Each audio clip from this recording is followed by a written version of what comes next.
PlayStation is going through a ton of changes right now going into PS5, including things like lowering down the price of PS Now that we talked about on the channel, as well as opening up crossplay for all different games if they deem it so worthy. However, we have a new report coming in this week that really does lay out a really interesting change that I don't know if it'll mean a lot to a lot of you people, but I know it means a little bit. And by a little bit, I mean a lot to me personally, as it's kind of my two favorite worlds mixing together. But what's going on, guys? It is your boy, TK200D here, back again with another video on PlayStation Source. And today we're going to go over all the different changes we are seeing here with PlayStation 5, PlayStation as a whole, and PlayStation Music.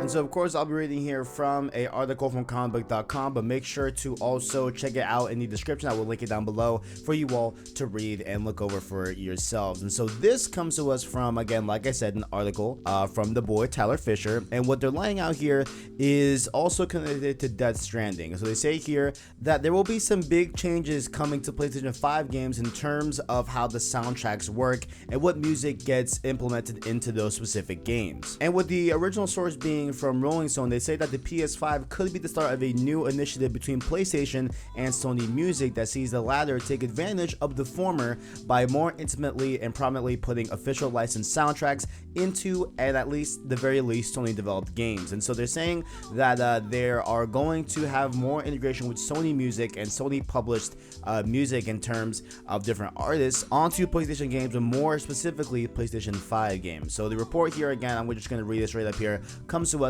from comicbook.com, but the main source was from Rolling Stone. They say here that Death Stranding, Hideo Kojima's new PS4 game releasing next month, is the test subject for this new way of soundtrack implementation and synergy between PlayStation and Sony Music. As you may know, the upcoming exclusive features a very curated soundtrack with music from popular artists like Churches, and it's not just music playing in the back of a cutscene. It's more intimately woven into the experience, or at least that's how Kojima and company have talked about it in the past. The Rolling Stone report notes Death Stranding is being looked at as an, quote, important benchmark of an increased creative collaboration between PlayStation and Sony Music.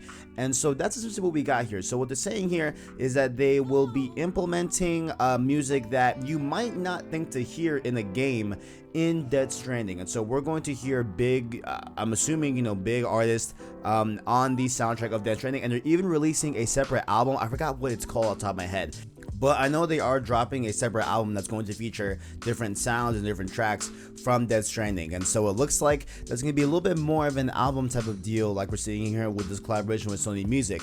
And so I just think it's a very interesting thing here. Now, I know there's not a lot to talk about here, but I just want to kind of just go off on the cuff and really just lay out what this could mean. And so what if we have like an exclusive, song from a Sony artist being put on a PlayStation game exclusively for a limited time, and so you can only listen to this track in this specific game? Like, they could easily do that, you know what I'm saying? Like, and when we look at the featured artists on Sony Music, we have Khalid, which I love Khalid. We have Travis Scott, my boy Travis Scott, Camila Cabello, you know what I'm saying? Like, we have a lot of different people here on the actual roster for Sony Music. Prince, Elvis, Johnny Cash, you know what I'm saying? So there's a lot of potential here that we could have some interesting music here in games moving forward.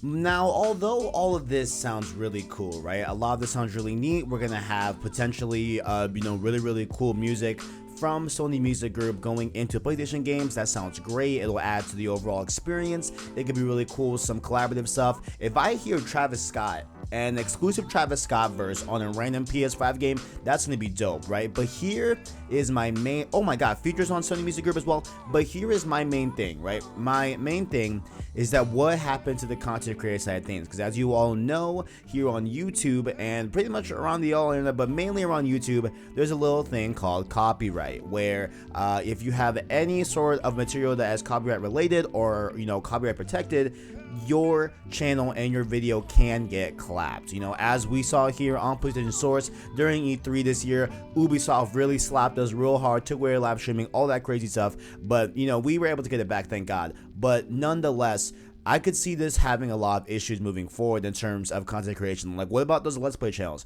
Now, are they going to have to suffer because of this whole thing? Like, if I do a Let's Play of Death Stranding, like, am I gonna get a copyright strike based off of the music that's in the game and stuff like that? You know, that's a very real thing that could happen. Now, I do know that there are different settings in games typically that let you lower down the actual volume of the music. So for those that are more content creator savvy, or they're recording their gameplay to be uploaded to YouTube, they can lower down that music so that it's not in the final recording of the game. And so that's probably where I'm aiming, and that's probably what's going to be happening here moving forward, is that they are just simply going to have options for content creators, or maybe they'll have a really cool implementation where they'll do like a content creator mode where it'll automatically like shut off anything that's copywritten for you for the recording, so it'll be safe for YouTube and stuff like that. But maybe they could, you know, figure out a way to let us use you know, this Sony copyrighted music on games on YouTube. Probably not, but I think there'll be